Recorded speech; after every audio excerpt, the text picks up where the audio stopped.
Welcome to Cantina Chronicles. I'm Adam. I'm Grant. And I'm Ben. All right, and this week we're going to talk about a ton of comics. Specifically, we're going to cover the High Republic Adventures 1 through 5, the High Republic High Republic Adventures standalone Crash Landing, and the Phantom Menace 25th anniversary special comic. But first, someone's finally escaped Mount Tantus.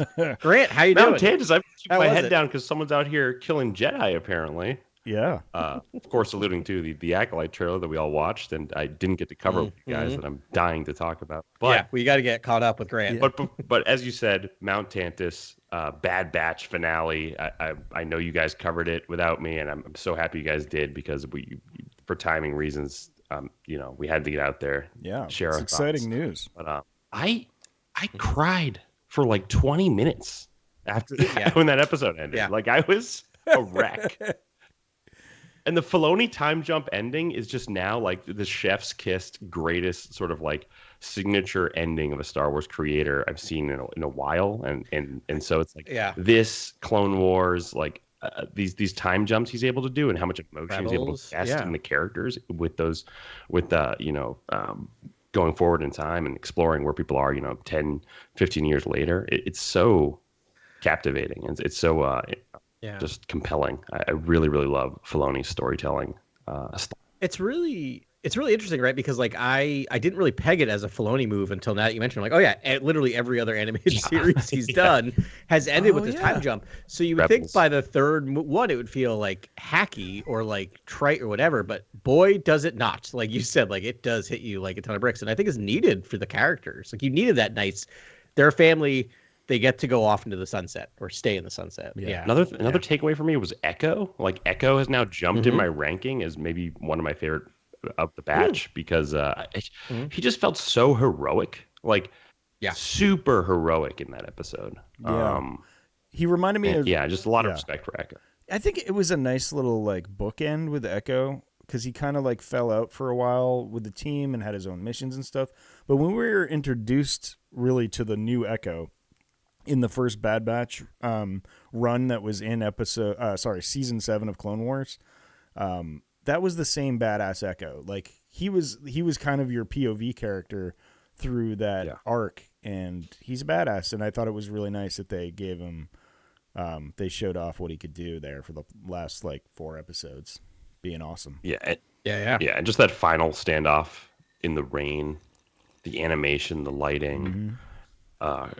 Crosshair leaning on Hunter to take the shot. Like that whole sequence was just so good. Like that, I love that scene. Just really, really beautiful stuff. Kind of crazy that Hemlock takes like 7 blaster bolts to the chest. I'm like, is there armor under there? Like I heard like a metallic clanging. Like I'm just concerned about what happened there. Like he took he was almost like a T-1000 level of sort of like damage he took there. Right. I mean, we never had the mystery of his hand solved. Like, why does he wear one glove? Right. Is he more machine now than man, twisted and evil? Who's to say? I don't know. That's a good point. It was weird with the hand, right? It was just like a Bond villain, like je ne sais quoi they added. I always assume maybe it's because of like the High Republic. I always assume they're hiding a baby hand, and he's just like a clone of himself. But it's the clone baby hand for some reason didn't come out. Baby hand from Adam. Good. Anytime you're hiding anything, it's a baby hand. That's a is that a thing? Rule. It's weird. I don't know where that comes from. That is quite a rule. I thought it was a hand to clone a Snoke, but I guess I'm still waiting on that. There you go. Right? I've been waiting for that. Yeah. But or it's just a miniature Snoke. Yeah. A full-grown miniature Snoke. Oh my God, baby Snoke. Grant, I had a shift with Jason and Jonathan after that, and Jonathan was like, I think actually it was before the finale. And he was like, there's something with the hand. He's like, he had this whole theory that like that Crosshair was a clone of himself, and he wasn't like the original. And the original was like the hunting people, and that also the Tantus guy with his hand, he was also a clone. Hemlock was also a clone, and they have like hand deficiencies, which I thought was actually kind of brilliant. Oh, interesting. I like the sort of like theory crafting around the show. Yeah. Because I also was thinking we would see whatever the Emperor, saw in the early episodes. I thought that was going to come back in a major way and sort of maybe be the first like strand cast of Palpatine or something that's maybe not fully formed, but is forming, and but that didn't happen, and no tech return. Lots of like theories and things that we had were just didn't take shape. He teased it though, like the helmet, the backlit helmet was very tech-esque, and it was just like they had unnecessary beats on the like helmets of the people there. It just the best way I can say it is I think Filoni was head faking us hard. And on purpose. When the CX unit goes into the ship and like sort of reprograms things and he shows that they know their way around all the gadgetry and all the onboard computing. It was like, is this tech? Like this must be tech. Yeah. I think ultimately they were just doppelgangers. I mean, they were, strand casts. Yeah, they were like their nameless clones. Their shadow versions. Yeah, but it was a similar build to their team as the Bad Batch. So yeah. Which, again, would make sense because they know how well the Bad Batch works together. So if they're trying to kind of recreate that a little bit with those different specialities, I feel like this is the first time that Filoni's having a conversation with the fans in some ways to be like, no. Yeah. Like sometimes Star Wars is a lot more simple than you think it is. Like if you watch Star Wars, which we did, which we'll talk about, like when you watch A New Hope, it is a very straightforward story. You know what I mean? In terms of like, there's not any big surprises, anything major in that. There's not all these other things. And I think Filoni is just like, at its core, Star Wars is like most like epic mythologies, pretty straightforward. Like it's not all these faked outs and like these surprising things. No, it's a story of one person's triumph over greater evil. Right. Yeah, I mean, that's why I'm very excited for Leslie Headland's The Acolyte, because I am hoping for a lot of head fakes and a lot of sort of misdirections and. I think we're gonna get some there. That'll be fun. But what is interesting is I also feel like this show and what it did with Mount Tantus was what pointedly said that cloning a Jedi is incredibly difficult. And when you have, an Ahsoka, when Baylan Skoll and Shin Hati, appear as these new sort of Jedi characters, and we're all thinking, oh, this is very heir to the Empire. Are they cloned Jedi, or some? And then with the combination of what Bad Batch does with Tantus and sort of showing that there's really no cloned Force user there on the premises.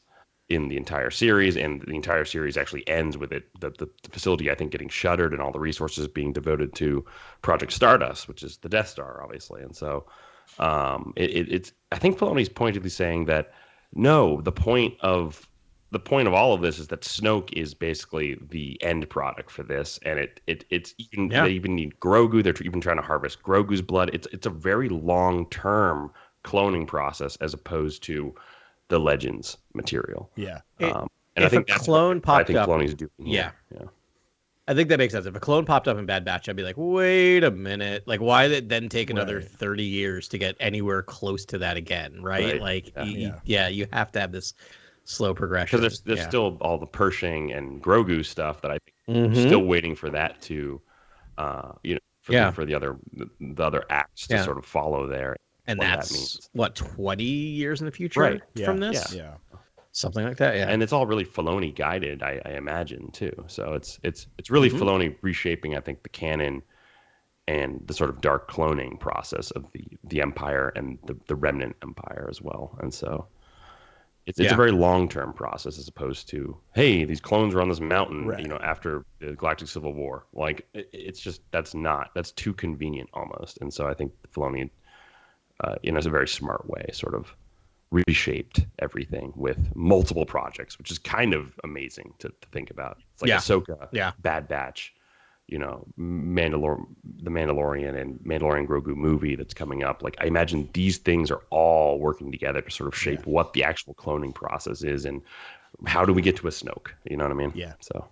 Yeah. Speaking of the Mandalorian Grogu, did anyone hear kind of the news that was bubbling up a little bit the last couple days about casting news? Sigourney Weaver. Yeah. Sigourney. I heard that. I'm like, yes. It's kind of like seeing why am I blanking on her name in the Acolyte, Carrie Moss. I'm like, oh, how's that not happened already? How have we not had Sigourney Weaver in Star Wars? They're spending some big chips. They're like, is now the time for Sigourney? Yes. It's like, do we need Sigourney Weaver? It's like, yes. And I'm grateful that the powers that be let Filoni do that, and they weren't like, no, we're saving her for the greatest movie of all time. Right? Yeah. I do wonder what character she'll play. New Republic, character, or someone with Thrawn on a baddie. That's the thing. I could see her going either way. I could totally see her play like an Imperial Remnant character. She's done it before. Like, she can't play bad. But doesn't she? Yeah. I mean, she's only leading actor quality. Like, she's not going to just do like a bit part like James Bond did. What's his name? Craig. Daniel Craig. I also don't think she's interested in that. She doesn't have to do any of that stuff, right? Like, she tends to only show up like she's really just been showing up in the James Cameron stuff, and like say what you will about Avatar, they're at least giving her like a job to do, in those. Like, she's a main character in both those movies. Two different characters in both those movies. The interviews I've heard with Sigourney, she's just an actor's actor, just like super pro, does whatever it is, but it's like she wants it to be a good role, and but it's not like she works out on sci-fi stuff all the time. Like, that's not it. She's like, well, she's just super comfortable, like, playing mocap characters, as well. Yeah, and so I'm going to put my hat in the ring of maybe a major sort of lots of screen time, maybe a Bothan. Honestly, are we going to get a Bothan in this one? Like, I'm just trying to think, like, what kind of mocap character do we need that we don't have in Star Wars that would make a lot of sense for Thrawn? Yeah. You're looking at a master tactician. How do you deal with master tacticians? You get the masters at spycraft. You know what I mean? Like, that kind of writes itself. But I don't know. I would love to see Sigourney, either play a humanoid character or a human character and be herself, or I think she seems comfortable in mocap. I would love to see a creature. Like, I would love to see this like awesome, cool, like, creature that has lots of screen time. Yeah. Red. I have one more question for the Bad Batch. I know you're itching to talk about Acolyte more, Grant, but Project Necromancer.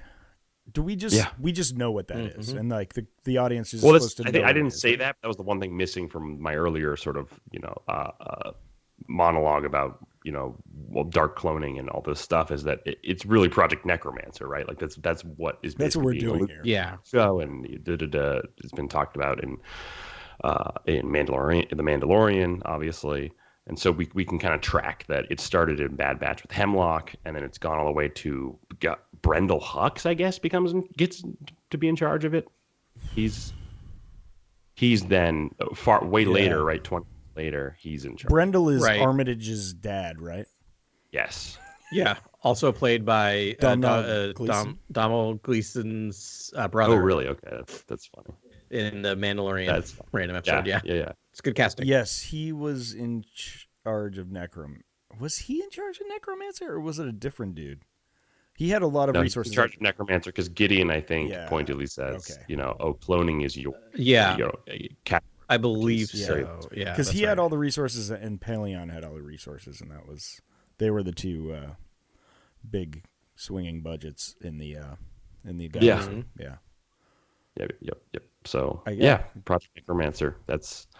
We're definitely keeping our eyes on that, but it's very spotty, right? The history around it's spotty. We don't. There's large gaps of time in which we don't know who was in charge of the project, and that was really funny about Bad Batch is when Tarkin comes in and sort of takes over the facility.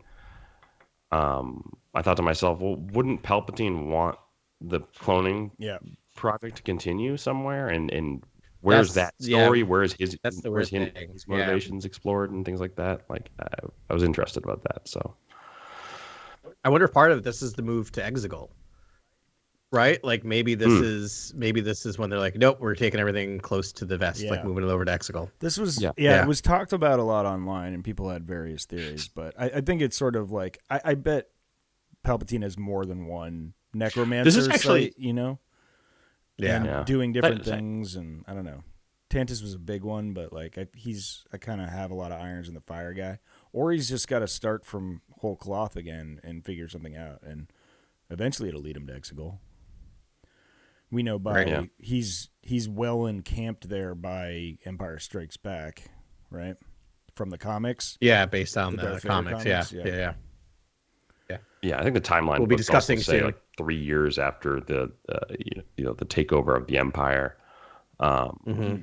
he goes to Exegol or discovers Exegol or something. Right, Yeah. that in that book. It's in timelines, I think. Oh, Which okay. which would be pretty close to nowish, right? Like it is a few. I think we've moved along time wise because it seemed like they've done time jumps after Mhm. each season, so it could be right around when he's just discovering Exegol. Yeah. I don't know. Be interesting. Yeah. Yeah. It's actually a perfect segue to Tales of the Empire because There you go. I loved Tales of the Empire. Like I just ate up that entire little miniseries. Loved the Morgan Elsbeth stuff. Loved the Barris Ophi stuff. I just thought it was so insightful and interesting, but slightly under encompassing of just like the title Tales of the Empire. Like what we're talking about here with Project Necromancer. This is something I want to know about. Like That's a tale of the Empire. propaganda and like Compnor and like the Ministry of Propaganda of Information. Like this is that I want to know about that. Like I want to know about just all of these sort of early development projects that then through fruition became these like giant programs and institutions. I kind of want to see that stuff, and I felt like the show was a little laser focused on just two very very specific areas that didn't really I think play to what the Empire is in my head, which is like Tarkin. Like, what is Tarkin? Yeah. How did Tarkin go from being like a subordinate with the clones and all this sort of stuff to then being like this, tyrannical sort of like, Grant Moff character? Like, I kind of wanted to see that transformation. There was like a few things I ask for when it's like Tales of the Empire. I kind of and like when Tales of the Jedi was just so diligent with its exploration of like a major plot point in the Jedi, which is their fall and sort of what that means and the deception that took place there. Like I almost wanted like, oh, well now this is not the fall, but the rise. And let's focus on the things that caused the rise of the Empire. Right. And like these major programs, these characters that we know to be these, evil dictators, like where did they get their power? How did they rise up the ranks? Like I thought we would see a few more tales or a few more stories involving just like kind of like imperial bureaucracy and officers and stuff like that. Yeah, I think that's a really good point. I feel like there's a naming issue there with just like so Tales of the Jedi was properly named. Both stories dealt with Jedi, right? You had Ahsoka on one side and Dooku's fall on the other, both Jedi. And I feel like this is just like, well, we're trying to do the opposite. You can't say Tales of the Sith because neither of them are really Sith, right? Because of they're only two. So it's just like, I guess, but that's also then now kind of suggesting that the opposite of a Jedi is the opposite of the Jedi is the Empire, which I mean, we could delve into that, which is the problem of the of the Jedi being too encompassed with the Republic.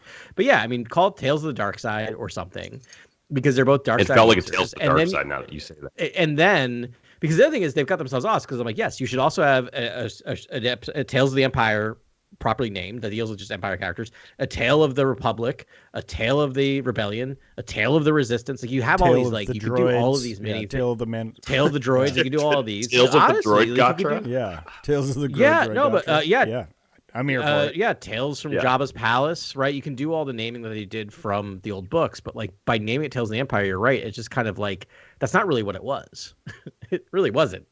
Yeah, but I enjoyed the stories we got. Yeah, I mean the stories are good, but the names. I do feel like these series kind of serve a purpose, but it's sort of like one for Dave, one for you. You know, like he wanted to get that Ahsoka stuff out in Tales of the Jedi, and then I think like so that was for Dave, and then Dooku was for stuff us. Was for Dave. Yeah, and then this one he wanted to flesh out Morgan Elsbeth a little bit, so that's for Dave, which I loved, by the way. Yeah, the expanding of the lore around the Dathomiri, which is like the Mountain Tribe and the light sides. I was like, this is cool. That's like, cool. I really like that. That's some serious lore. My big complaint about that was, which I think will tie into what you're saying is, to me that felt like too meaty of a story to tell in 3 11-minute episodes. Give me that book. Give me the 350-page Morgan Elsbeth. Like, I want more of it. Like, I got that. I'm like, oh, it just felt like it was just too fast and kind of moved too quickly. Where I'm like, some of the stuff I would love to have delved into a bit more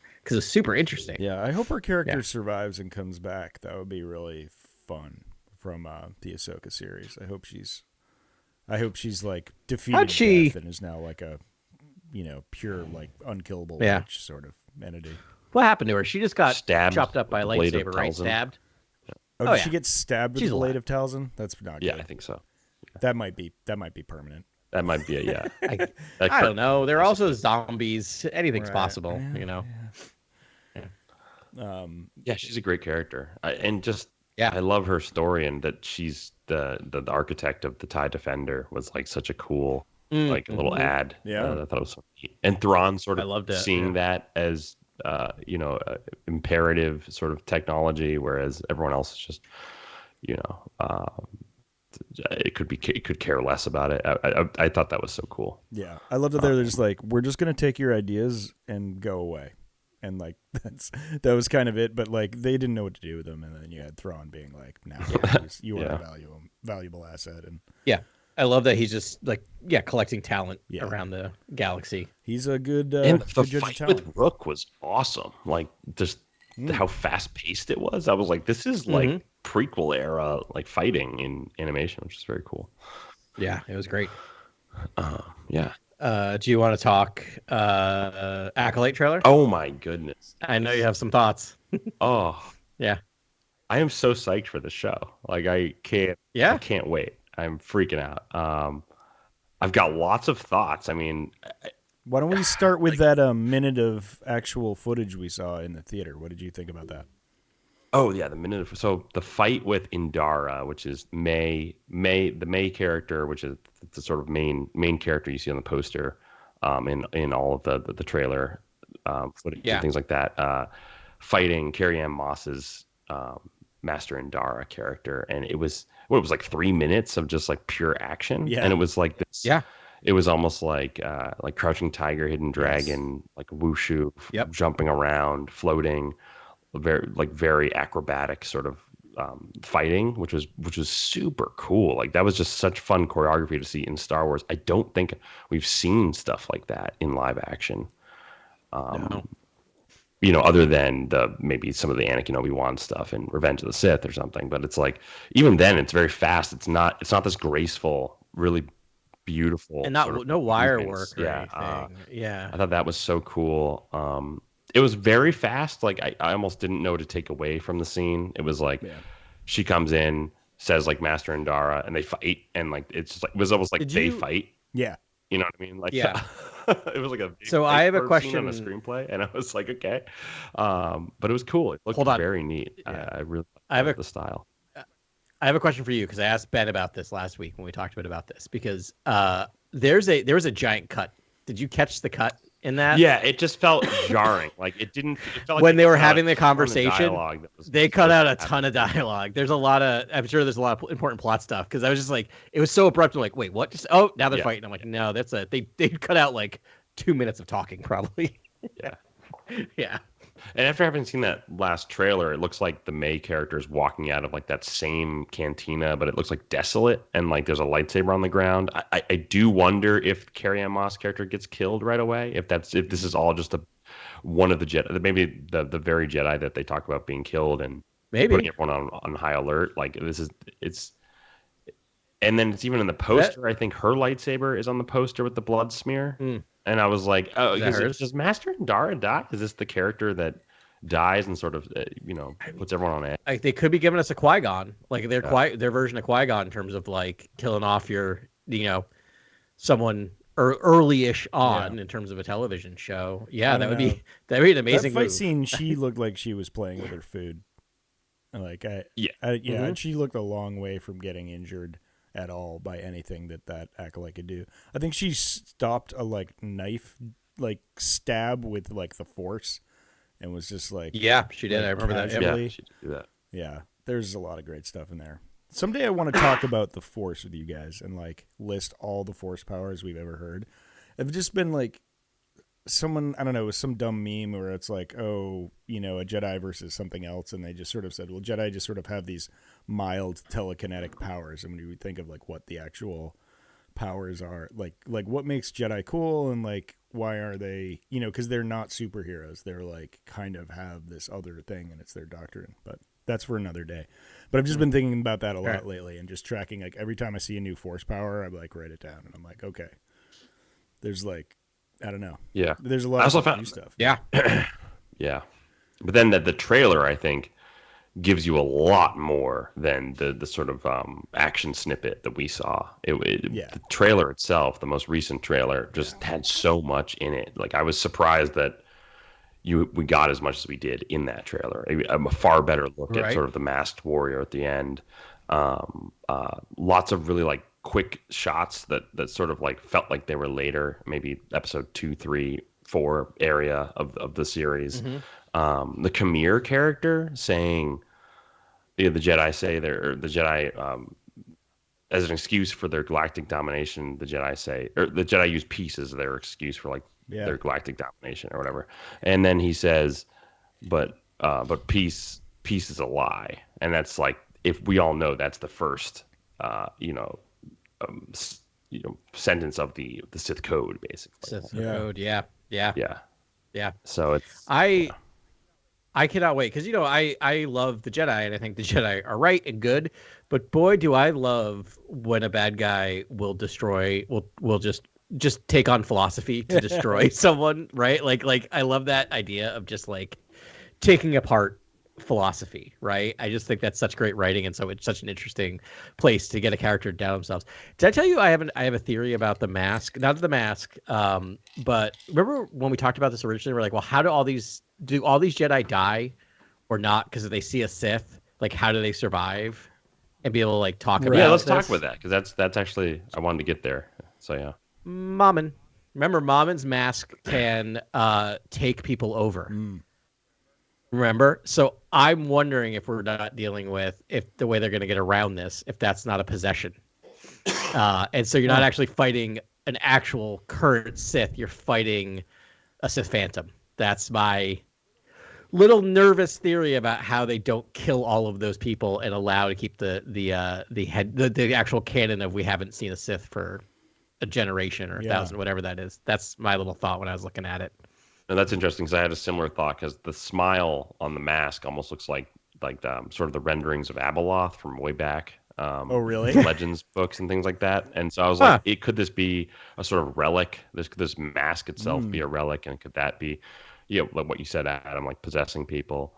Could there be like a Sith holocron like spinning inside that armor? Like, what could this thing, not be a Sith? Right? There's so many different options, ways you could go that don't make the character a Sith, essentially, or make it a dead Sith, or make it a possessed character. Like there's just lots of ways to do it where it's not a Darth or something, So I thought that was interesting. I saw the poster as well, and it had 2 maze on it, facing different directions. The circles in the Acolyte text, the font itself for the series has 2 circles that spread apart, a blue one and a red one or orange one. And it just makes me think that there's twins. 2 maze, twins essentially. Yeah. And then why bury that? Like in all the promotional material. Yeah. Why bury it but then put it on the poster? It was in the first, I think, utterings of the show. It was something that was said right away, and then it was buried after that. And to me, that just makes me think that that's a major part of the story, is that maybe this is a tale of sisters, essentially, and maybe this is a tale of light and dark and duality. And what do we learn from the Rise of Skywalker? The dyads exist, and what do dyads do? They're such powerful connections in the Force that they can, disturb the very balance of the Force itself and the galaxy, and change, history, essentially, and be harvested to regrow a Sith, like as we saw Palpatine do, sort of harvest that energy.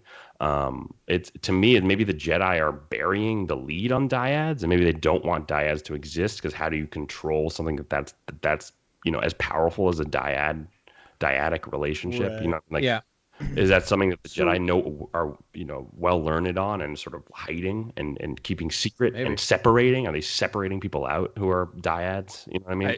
I will say the Jedi are that is in their wheelhouse to separate people, right? I don't even necessarily mean that like whatever, but they separate people who have attachments, right? Yeah. They separate kids from parents. Again, we could have a discussion about the rightful not, but they do that. So it makes sense that they would separate siblings, right? Or dyads. So I just looked up the Palpatine's quote from Rise of Skywalker because I was just curious about dyads. And it says a power like life itself, unseen for generations. Well, generations from what he just talked about would put you couple hundred years in the past, right? So that is within canon that he could be referring to that dyad, right? That's the last dyad they ever saw. So or there have been dyads, but just the Jedi have been separating them, right? Right, hiding it. Yeah, keeping I them love apart and not allowing them to take form. Like that's totally in the MO of the Jedi, because like how do you control that, and how does that bring balance in any way? It feels like that's only going to disrupt balance. Right. Yeah. So we'll see if that plays a role. I personally don't need to hear the word dyad said for the next like 10 years in Star Wars storytelling, but whatever. It's if that's a direction they want to go, it's kind of interesting. Yeah. But I bet we'll hear it in the New Jedi Order movie. I wonder. Well, we do have like the Tarek and Sarek characters in the High Republic books, but are which they is a like dyad? Right? They're just twins, or they're just no, they're not dyad, because I think they just one of them like dies. Well, and they also just straight up hate each other at this point. Oh, that's right. So yeah. I mean, that's I mean, I think it should be reserved for some sort of, I don't know, massive. It should be rare, and it should be really important and change the direction of time and space sort of thing. It would be interesting because I think way back when we talked about this, of just idea of like my headcanon of the dyad is that's just a different understanding of the rule of two. Like there's this like different interpretation of what the rule of two is, and this idea of duality and all that. And so if you're dealing with the story of the Acolyte, like maybe on the dark side you're dealing with the rule of two, right? And then on the light side you're dealing with the dyad. And so you have these parallel stories of what it means to be two, and this power of having two people. And I don't know, like I think I can't do it because I'm dumb, but I think there's fertile storytelling there if you're dealing with those kind of like parallel stories of two. So, also found it so compelling that Master Soul says, "What are you?" when he's facing that Sith character, like at the the red lightsaber wielding character at the end with the mask. What are you? I mean, like, look at all the holocrons. This is a Sith. This is essentially like a dark clad warrior with a red lightsaber. This is telltale of the Sith of old. And so it was just interesting that he said, "What are you?" I had the same thought. It'd be like us seeing someone in a Nazi uniform going, "What are you?" Yeah, like, we clearly know. We know a Nazi. Yeah. Like we're gonna know what a Nazi looks like hopefully forever. Yeah. Yeah, and definitely like burn that into Sith? your brain that this is not good when someone's, a phantom in black shrouds and is carrying a red lightsaber. Like this is the last time this happened. There were great, wars and people were killed and the galaxy was in jeopardy. Yeah, that was interesting. So I don't know what to make of that, although my interest has peaked. I thought that was for sure something I'd bring up with you guys, but I don't know. It's not. We don't know anything yet. There's so much that's kind of like just hanging in the trailer. I'm excited to be surprised. I'm hoping that this is the best part. Of any show. We're never gonna. It's right now. We're never gonna get even close to it on the pod. So it's fun to just see it when it drops in June 4th. Like that is so close. It's right around the corner. Mm-hmm. I can't wait. Goodness. Yeah. Really excited about it. I don't know. I mean, it's been a giant Wookiee. Like I just can't wait to see Junis, back as a Wookiee. I've been waiting to see like a Wookiee, a Jedi for literally ever. So cool. Yeah. Stoked about it. Vernestra Rowe, can't wait. Yeah, it's been really fun reading these comics about the High Republic recently and just getting back into it and getting to know the characters again. Should we pivot on over and cover Republic Adventures? You guys ready? Let's do it. Sure. Yeah, so we got the first 5 issues of the High Republic Adventures by Daniel Jose Alder. General thoughts? Do you just want to break it down? What do we want to do? I mean, I think Daniel Jose Alder's got a tone and he's got a style, and it's really fun. And it's like he'd be a great babysitter. Like he knows how to keep kids entertained and tell a great story. And it's kind of fun. I enjoy the humor. Like he's fleshed out these characters. They're all really great. We're seeing, we're now sort of figuring out who lived and who died after the Starlight Beacon crash. And it's cool to see some of these characters come back that I thought were gone. And it's a lovely story kind of centered around Lula and her girlfriend, Lula Talasova, and why can't I think of her? Zine? Zine, thank you. Yeah. Zine. There you go. They're interesting characters, and they have odd roles, and Zine's not even a Jedi, but she just hangs out and goes on missions. Yeah. It's a wild thing. Super force sensitive, but too old for training, right? Like that's because at the beginning of High Republic Adventures, she was on that planet where they basically hated force users. She hid the fact that she had the force, right? And then and it's weird that just like you can hang though, and she's like, okay, wow, yeah, they didn't quite know what to do with her. Yeah, it's just. But she likes singing more. Oh yeah, you're right. Turns out a very talented singer. Force singing, is that a force power? I don't know. Ivar Chris, right? Sort of Kind musical thing. Yeah. Force, but I don't know. Does the force help her sing better? I'm not sure. Yeah, I really like these comics, and I've been reading them as they've come out. And Dana Jose Alder, I think, like does a lot of world building when you don't think there's going to be a lot of world building in the young reader comics, but like I would almost argue that he does the most. Like there is just so many new droids and characters and worlds and locations and flying around, a lot of movement too and traversal. Like he's not afraid to just like jump in a ship and fly to another planet like in the next panel. And I just really, really admire his sort of storytelling and the relationships, right? Like the relationships, Lula and Zine's relationship, I think is like super well defined and sort of explored, and you care about them. Like you really care about those two characters. And Lula doesn't become leaves the Jedi Order or doesn't become a knight because she she feels like she needs to understand what this relationship is with Zine. Lula that's has a lot going on right now. To quote right T Swift. Yeah. I mean, she has amnesia. She was a Nihil Raider for a while. Yeah, she was a Nihil for a minute. Yeah, just because it seemed like the right thing to do, which is like question marks. She's in love. Can we just break that apart for a little bit? Okay, yeah, she has a lot going on. So here's the thing. I love Daniel Jose Alder. I think such great books. I love these characters. Second I heard Amnesia, I'm like, oh, we're doing Amnesia? Are we really doing Amnesia? And then it's just like, okay, and what I'm going to do is start, okay, and maybe it's trauma, right? Maybe it's trauma-based. I don't know, but I'm going to start taking pieces of armor off. Well, okay, now I'm starting to retcon. So maybe it's this weird sense of guilt because the last thing she didn't remember doing, she didn't know she did, was force choke someone, right? Yeah. So then maybe that's weirdly like supplementing in her brain because she like maybe that like traumatically wiped her memory out because she doesn't want to admit that she did that. And so there's this weird like I'm trying to make it better by replacing that person by becoming a Nihil. Okay, all right, you know what? It works. I take it all back. Sorry, thanks for helping me work through that. Thanks for allowing me on your journey, Adam. That was fun. Yeah, no, I thought it was. Sorry. I feel like it doesn't work. All the tropes that you kind of recognize, he immediately deviates from and makes fresh pretty quickly. Like almost everything that I've seen him do in terms of what feels like a familiar dynamic, then immediately sort of explodes into this fun new sort of modern take on it, which is really cool. And so yeah. I like these comics quite a bit. Red. I love how much you get Court, what's the name, without post mask? Yeah, post mask Court.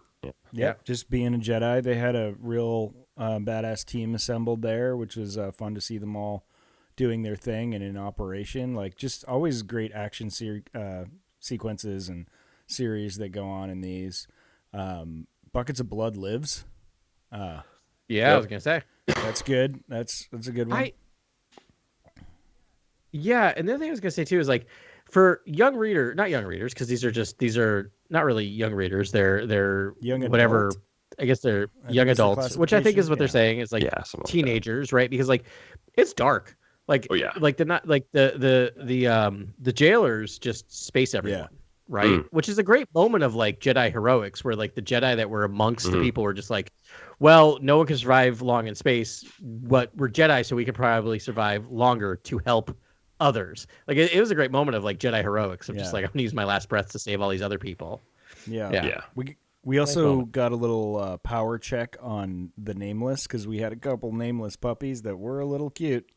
And they were, felt bad for a them. little bit. Yeah, they spaced 2 Nameless puppies. I have a feeling we're all going to feel real bad for the Nameless before the series is over. Seems to be where they're going with phase 3 is that they are kind of they're really doing some major horrible tests and experiments on these things that aren't really evil. They're just hungry. At its, from what we've seen. And then, but I feel like we're going to get more backstory on these guys. Specifically, I don't know, in maybe the upcoming book, Tears of the Nameless. I don't know. That doesn't sound at all like that's where they're going to be. Maybe that's why I'm thinking this. Seems like a stretch. But just that title, I'm like, oh, poor babies. The poor babies. But they do turn everyone into chalk, so that's not awesome. Mm-hmm. No, not great. Like, again, as a person who loves sharks and fear them, I get it. Like, respect them. But hey, it's also rough when you see someone walking around without a leg. Right. So, what are you going to do? Watch Jaws. Again. Watch Jaws. Yeah. Always. Again and again and again. We've got to get a bigger ship. Here's the So we also did the other standalone issue, right, of High Republic Adventures. Was that? Yeah, Crash Landing. Yep. That's right. Yeah. Also written by Daniel Jose Alder. Yeah. So Older. Yep.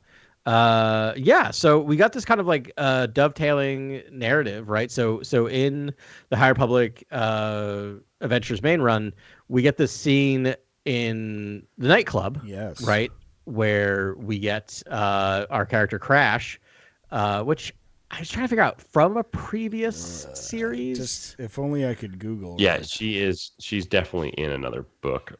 I know, that's what I was trying to figure out, and I just feel real bad. I mean, look for the Daniel Jose Alder, the last, I would say, junior novel. I imagine she's in there.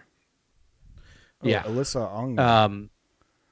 Yeah, thank you. Because it took me a while to find the person. So, Alyssa Ong. So High Republic, Midnight Horizon, which is one of the books. Yeah. So she was in the High Republic Adventure. Like, she was basically in Midnight Horizon, which was, I think, like the middle, like the young adult novel from way back. That was the first one we had with Vernestra and Imri, right? No, it was after that. Sorry. No, that's okay. February 1st, 2022, which seems like forever ago. So I'm trying to figure out. It was Daniel Jose Alder. Where does this fall? Let's read the publisher's summary. After a series of staggering losses, the Republic seemed to have finally... I hate Wikipedia. Why are you having... I don't want to buy Baskin Robbins. I mean, I kind of do now. It's working. Nihil Marauders on the run. Looks like they're the light in the tunnel. Suspected Nihil attack the world of Corellia, right in the galactic core. So I don't remember this at all. I know we read it, but this will explain what's going on. So it's a Reese Silas and Ram Jamaran. Oh, okay. Story. Oh, yes, I remember this. Rue is such a cool character. The like random Jedi that hangs out with Crash. And he can do force void eyes, and his void eyes just hypnotize people, or which we see in the Acolyte trailer, by the way. Some Jedi gets void eyes for a second. I want force void eyes. That looks fun. I think it's more of a mind control that's happening there or something. But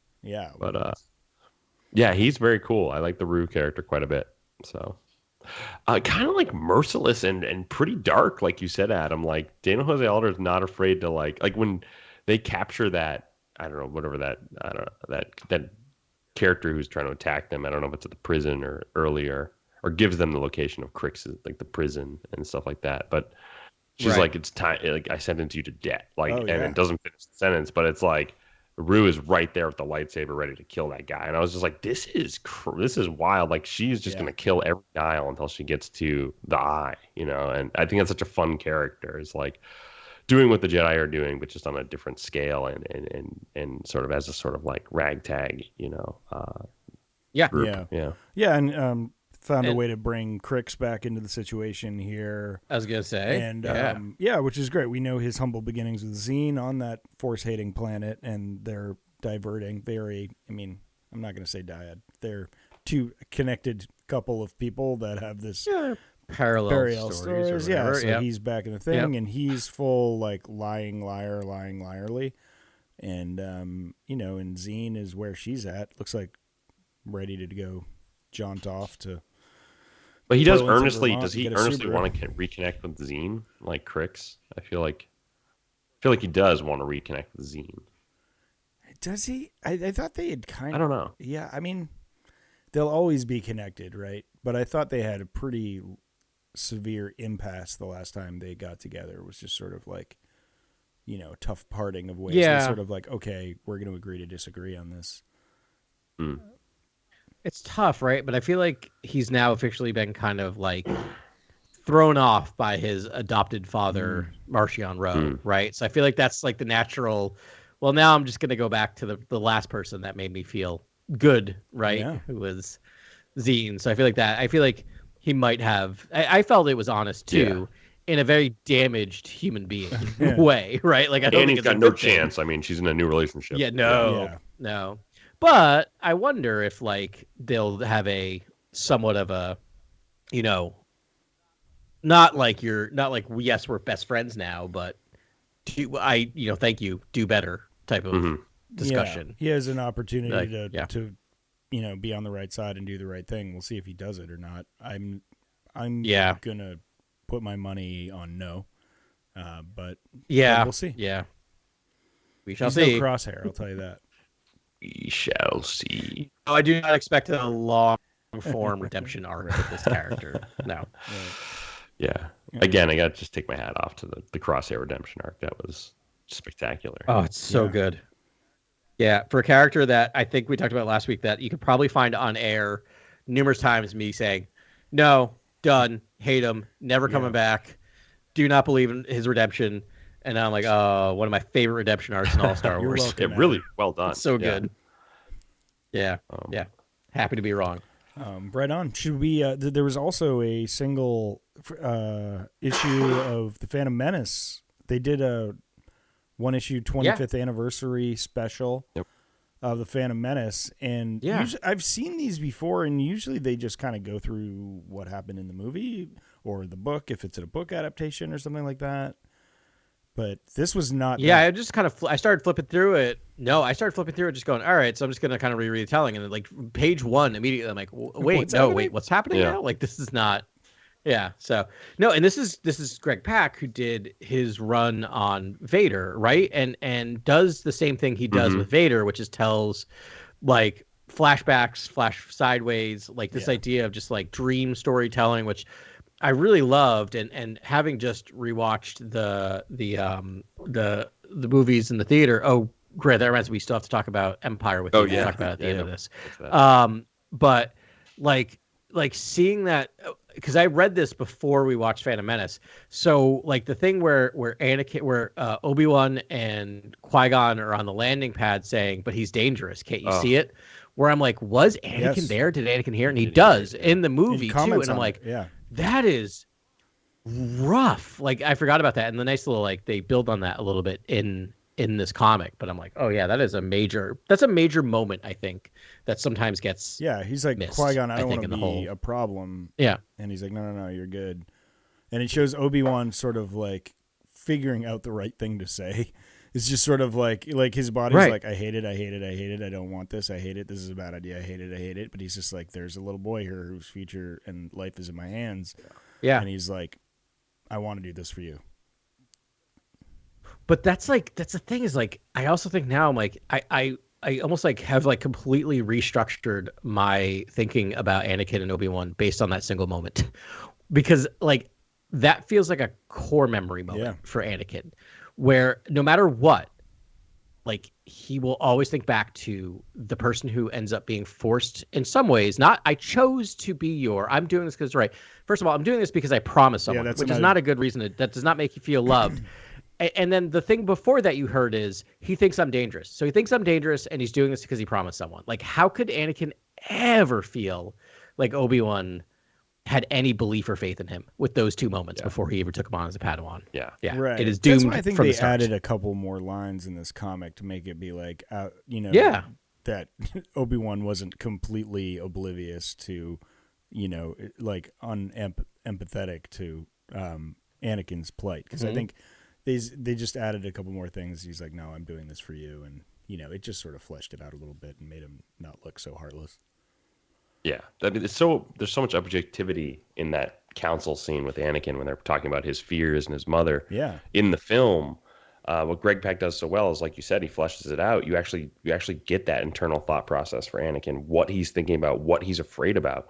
These sort of visions of himself as a Jedi coming to free the slaves on Tatooine, and seeing two split, like a duality to that idea, which is he's, initially you see him with the yellow lightsaber. At the end of the comic, you sort of see him with a red lightsaber, and it's like his fears are manifesting as time goes by, and as he senses through the Force that Qui-Gon's died. Essentially, it's like his own visions of himself and his subjectivity that's now explored in the comic is sort of like, it's so interesting to look at because it's showing us what that fear is, essentially, what's going through Anakin's mind. And I thought that's just Greg Pak again, like what you said, Adam, like he does this in the Vader comics quite a bit, where he really internalizes what Vader's thinking about, how he's reliving moments of his past, and how they're sort of like echoes that are distorted. They're not always like, it's not exactly what happened to him. It's like this distortion of sort of what he thinks which is could happen. so human. It's exactly. We all do that, right? Like we all do that when we think back. Like I always talk to my students about this, where I talk about like memory, especially when I talk about like memory around victimization and other things. It's just like every time, which is weird. Our brains are really weird because every time we access a memory, we're literally re-accessing that memory and then putting it back in storage, and we're rewriting it every time we remember something. So like every time we remember something, we're slightly rewriting our memory of it. So the more you tell a story over and over and over again, the more you embellish, the more you add stuff, and it's not necessarily out of being dishonest. It's out of this idea of just trying to tell it in the clearest way, or the way that makes your point. And so you get that. And I love that we get this in the Pack comics with Vader and everyone else, because like it's the most human thing that Vader could do, right? Which is like retell these things in his brain over and over again to like make his story clear to the point where like, I had to kill those kids. It was the right thing to do, right? Like to get to that point where he can like convince himself that like the Jedi gave me no option. And to that point, I mean, there's a great Jar Jar page in here that was added, and and it's Anakin being like, his right after his debrief with the Jedi, which is that was a tough meeting, and he's like, they think they're worried that I'm worried about my mom, and Jar Jar's just like, everyone worries about their family. We all worry about our family. There's nothing more natural than that, and and it's a good thing to do. We survived because we could take care of our own, and I don't know. It was a nice little thing, and it's like Jar Jar is actually being the most human out of everyone involved in that situation. Like the Jedi Council is just like, they're pretty cold in that interview. And I mean, granted, it's talking about becoming a Jedi, which is a very serious thing, but just as like, I don't know, as like a human being, like as a being, person, like, shouldn't you have handled that with a little more empathy and care? Right? Well, it's hard when the number one thing you're afraid of is attachment. But I mean, like, couldn't they just been nicer about it, or really explore? I think they like it's natural to worry about your mom who you just left like light years away. Yeah. Not fear is bad. Right, but stop it. But I mean, also, I guess as a criticism of the dogma, it's just sort of like, he's afraid, and and he just left his mom 5 minutes ago. Like, give him tools to deal with the fear instead of just telling him fear is bad. Exactly. Like, like fear is natural. Way. Here's how we deal with fear. There's no one that doesn't. I don't know, like we do with kids nowadays. Anger is natural. It's what you do with the anger that matters, right? Like I literally tell a 3-year-old that 4 times a day. Like, come on, Jedis. But again, I think it comes out of, I think what I'll say is, like, I think the High Republic, it'll be interesting what the Acolyte does, is doing a good job of contextualizing a lot of how we got here with the Jedi at the moment we see them at the beginning of Phantom Menace, right? Like they've gone through the ringer 100 years ago about what fear did to them, right? Fear destroyed them because of the fear of the nameless, almost destroyed them, right? So they have learned to fear in a weird way as opposed to deal with it.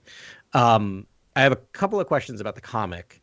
One, what do you think about the fact that Anakin had a dream of himself holding a yellow lightsaber? Is that just like a fun whatever, or is that meaningful? Like it's a person with force powers having a dream. Like, was that prophetic? Like, would that have been what had happened if he didn't fall? If he was if he remained in the light, would he have come back with a yellow lightsaber? What do we think? Maybe if he was trained by Qui-Gon, he would have a yellow lightsaber. You know what I mean? Right. Like maybe that that's was the what other thing. the Maybe if vision was, Qui-Gon didn't fall. Yeah. An unperturbed thing. That was, I don't know. It's very odd. Yeah, because like it's not like he didn't become a Jedi. He did. And that was the sort of heroic conclusion of this comic was, Shmi was comfortable knowing that he would become a Jedi. Right, because we have like 3 visions, right? We have the yellow lightsaber, the red lightsaber when Anakin's afraid, and then like a Shmi vision at the very end, which is like I want to talk about the Shmi vision Jedi. too. Yeah, the actual vision of what happened. I mean, I think it was very. It just felt like a gratuitous tie-in to just to fun. Rey Skywalker. I think. I mean, if you look at the hilt, his lightsaber, the hilt is very as Googling it myself to see look at Rey's and compare back for it. It's definitely the pommel is exactly Rey's. And then he has like a weird hand guard and some other stuff, but obviously the lightsaber color is the same as Rey, the one Rey makes for herself. I don't know. Maybe there's going to be a tie-in there somewhere. Maybe. I was kind of thinking too. I'm like, I could see him as yellow if things had gone right. I love this idea of Qui-Gon's there because as much as he's like a pod racer and an adventurer, that's only because we knew him coming through war as a warrior. But he's a tinkerer, right? Like think about like he was like as a boy, like the thing he did most was build a droid, right? Like because he was like a very guardian, keeper of the knowledge type thing. I wonder if Anakin, given Qui-Gon and a clear path, would have actually been a very astute. So guardian of temples or knowledge. One thing I have a question about. Like the Tusken Raider that comes with the black melt at the end. Yeah. Incredibly tough beat for the Tuskens, right? Like, right? They're like, oh, we had a vision. He's coming back, but like not like as we know, as fans, it's like in the worst possible way. He's coming back to basically slaughter everyone, and it's like. I know. I'm like, you're right. I guess. Like, is it like a? But then a prophecy misread, maybe. But like the amiable relationship with Shmi too, like they're just kicking it, like her and a Tusken. Like that's what I was like. She eventually gets kidnapped by Tusken Raiders. Correct. And, So this was just a different character, a different Tusken character that was quite friendly. Different Tusken. Yeah, the one that Anakin free or saved, I guess, came back, right? And then like befriended her. But like it is odd though. Like to me, it's just like I still to this day after that and Boba Fett, I'm still not 100% on the Tuskens because it seems odd that I guess he was able to slip in to this thing, but you feel like if a Tusken just kind of like walked into the Enclave, like walked into Mos Espa, they'd probably kill him. Like I don't know. They I do need a seem little like information sand about ninjas, the though. Tuskens. Like they right? They can slip in without being seen. I think he can slip into a camp without being seen. Probably. I mean, they are the desert. But I would say, like, just kind of a quick review of this comic is if you see it in the shops or whatever, like, don't sleep on it in terms of, like, don't think it's just a reprint of the Phantom Menace. Like, I was really pleasantly surprised. I got it not thinking anything of it, like, oh, I'll just add it to my collection, whatever. And I kind of like, they do sometimes with the novelizations, which I like, because, like, sometimes it's fun to reread, like through like the retelling of the Mandalorian or Obi-Wan, because consuming it in a different format, you get different things from it, even if it's retelling the same story. But to be frank, oftentimes I'll just look at it and kind of flip through it really quick and be like, oh, the artwork's kind of cool, whatever. So it really took me by surprise when I got like halfway through it. I'm like, wait a minute, let me go back to the beginning of this. I'm clearly missing a ton. Yeah. Oh, so good. Man. Finally, I just want to remark upon our marathon. Great to get a chance to talk about that. Man, I had so much fun doing that with you guys. I was just couldn't be happier to have seen all the prequels in the theaters again and seen the original trilogy. Obviously, I left after Empire Strikes Back because it was 8 hours, 12 hours at that point. Well, and then they give you that hour break, which I think was the worst thing to do. They should have just plowed through because it was real tempting to leave. Ben and I had to keep kind of talk ourselves into staying. A lot of times we're like, do you want to leave? No, do you want to leave? It was like, I feel like we were playing like chicken. I know. And like, I knew Adam was pretty much there the whole day. And I was just like, I was fighting, dude. I wanted to be on your heels, but I was just like, you know what? I plan to do this thing. This is a once in a lifetime thing. I'm like, this is the child. Like, we said it last week. I was like, it's a 10 out of 10. It was an amazing experience. I wouldn't recommend it to anyone.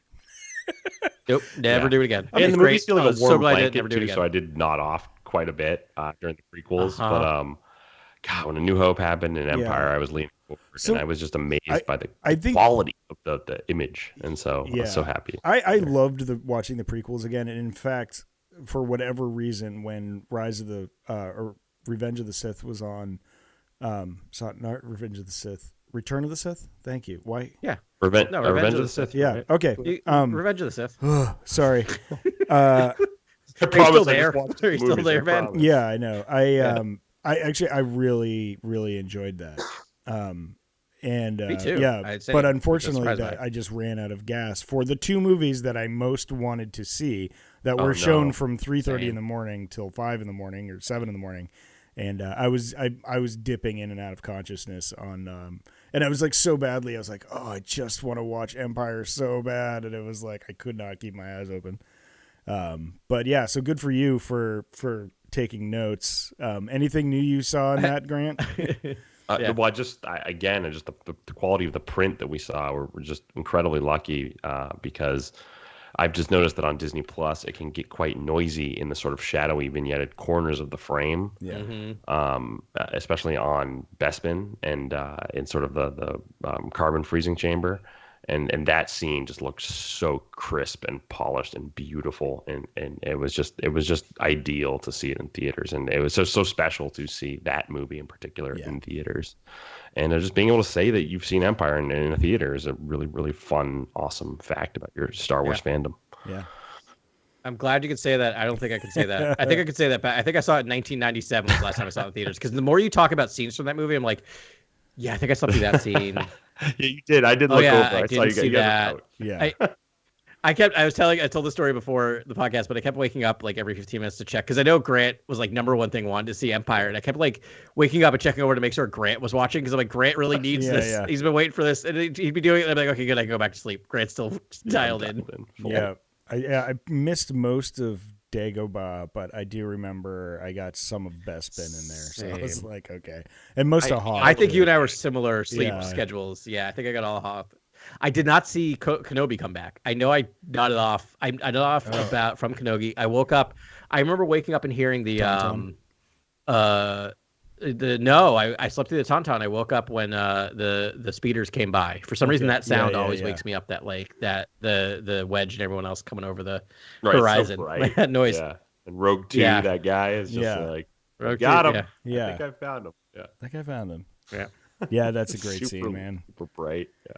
Yeah, it's just like such a physical challenge to watch 24 hours of movies, but to really focus on the fun, like really be present and focus on the thing. But and especially it's weird with movies you've seen 100 times, so it's like you're like your brain is expecting what to see and compensating for the fact that your mind wants to go to sleep like really badly. And so, but I mean, I did love it. I loved it. But I went into the theaters thinking, the Phantom Menace, like in my mind, and having seen it a million times, I'm like, it's just over edited, and I was, in my opinion, where there's what feels like jump cuts at times. A lot of the time, it's just like a jump cut. Like we're just jumping in almost closer to the action, and it's very jarring at times. And I thought, you know what? Maybe seeing it on the big screen again, maybe my critique that it's over edited is actually a fallacy, because it actually works when it's bombastic and loud and huge and on a large screen. But no, I stand by that criticism. Nope. It's just way too jumpy at times, and I remember you and I talking about that before it started, and I similarly, I'm like, maybe no, it's just so so jump cutty. That's so funny. It's too much. Never bothered me. Yeah. Never noticed it. Still don't notice it. Oh, you will. I promise. And in fact, Grant, so like when our circadian rhythms kicked up again, we like Walking Dead walked around like the top floor of the parking garage for that hour break just to like get blood and vitamin D from like, 45 minutes and walk blood pumping was like we did like 3 laps of this thing, and when somehow the rest of the podcast returned, we like we survived and like we woke up and I watched every minute of the sequels. Wow. Yeah, we were like fully awake for all of Return of the Jedi and the sequels. It was wild. It came right back. Yeah, our bodies are like, I guess we're doing this again. Yeah. This is just a new day. So we tricked our circadian rhythms and we're like, okay, and I got a second wind and I was like, okay, let's go. I mean, we're just sitting there, but like and eating candy, but like whatever. But I have to say, like, man, I really enjoyed Rise of Skywalker. I know, me too. Again, it might be delirium for being up that long. How fast it's cut. It was like at that point, I was like so welcoming fast cuts because I was like, yes, let's keep moving, let's keep this moving. Well, I don't mind that. I don't mind the fast cutting. It's just and the Rise of Skywalker, for it's some of its pacing issues. I would say it doesn't do anything that's like a jump cut specifically. It never punches in on the same characters forward and standing in the same way.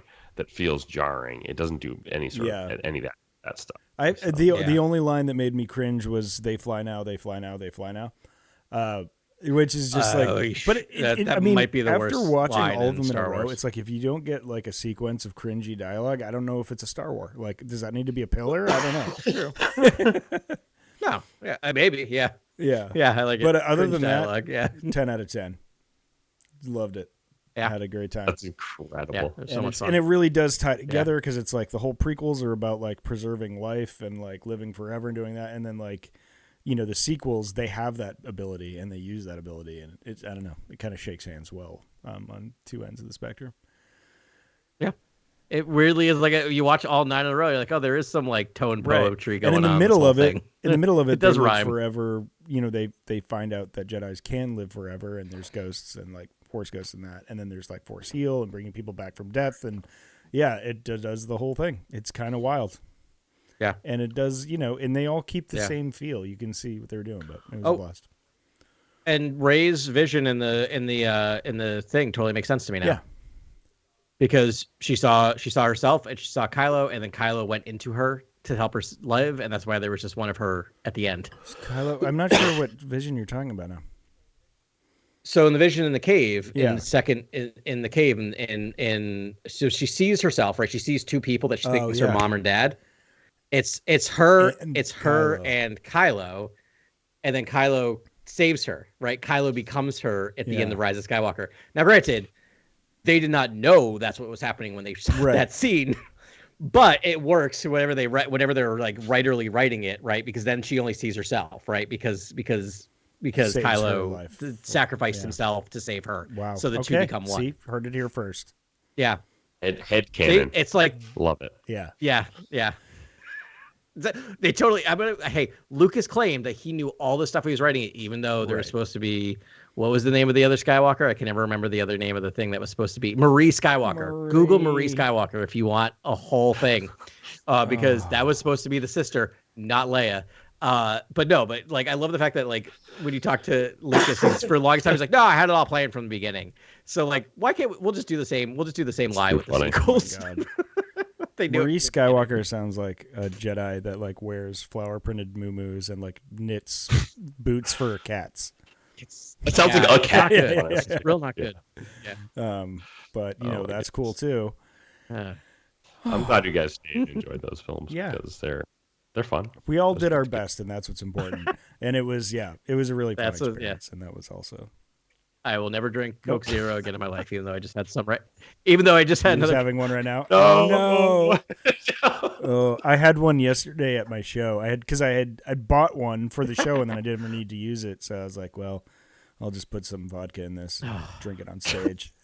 There you go. I mean, to be fair, I had some whiskey in mine. I also call it super virus from that marathon, and I've been battling through that whole week, but it's.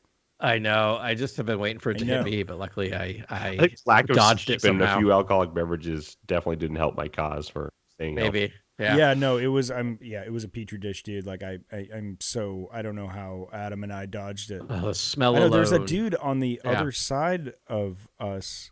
He just slept through 12 movies, or 9 movies. Like he slept through the whole time. Like he had a snuggie blanket and just like snoring. Yeah. I know. It was weird. Like he was awake for a Phantom Menace and then he was asleep. But I'm also like, dude, they're showing just the Phantom Menace in every theater every time right now. Like I don't know when he woke back up, but like it was wild. Yeah. He slept through all the prequels and all of the original trilogy. Yeah, wild. I don't know. Yeah. Like I have to respect it. Like I don't know. I'm like, wait, can we talk about how many people walked out? It's cheaper than the hotel. Phantom Menace before the Acolyte thing. Like I know. I was like, there's like no one in here anymore, and we're like, it was like a lot of people walked out after the Phantom Menace, and I was like, and then the Acolyte sort of promotional. They might not have been like, there for the announcement. It was a pretty quick announcement in the like pre-credits. Just like it was like, by the way, you're gonna see a thing at the end of the episode. And actually, I almost forgot, and you guys were like, you were on it. Oh yeah.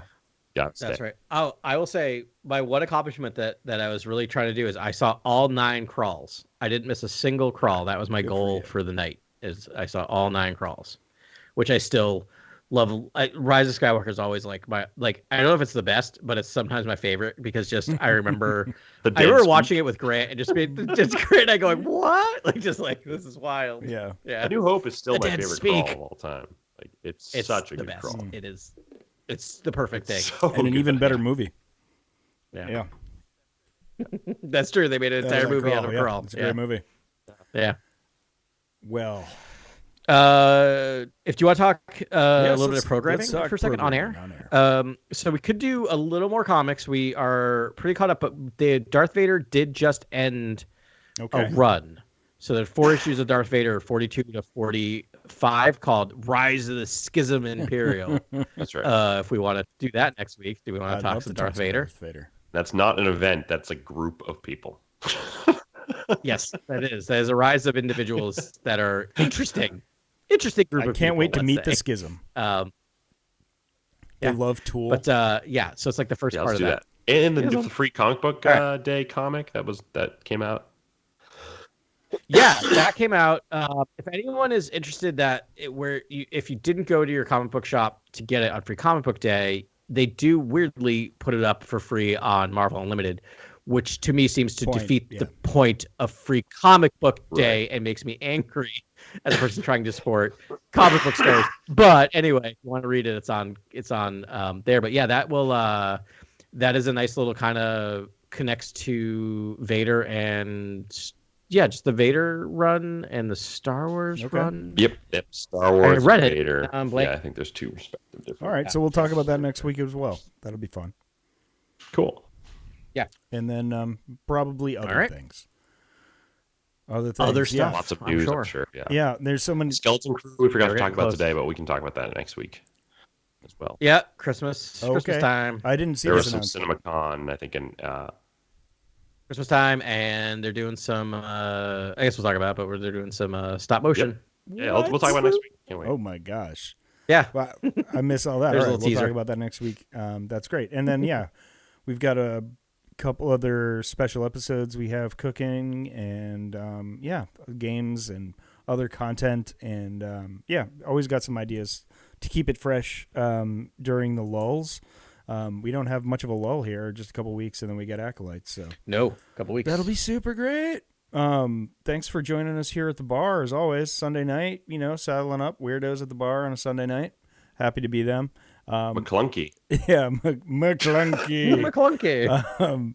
We will talk to you again next week, right here on Cantina Chronicles.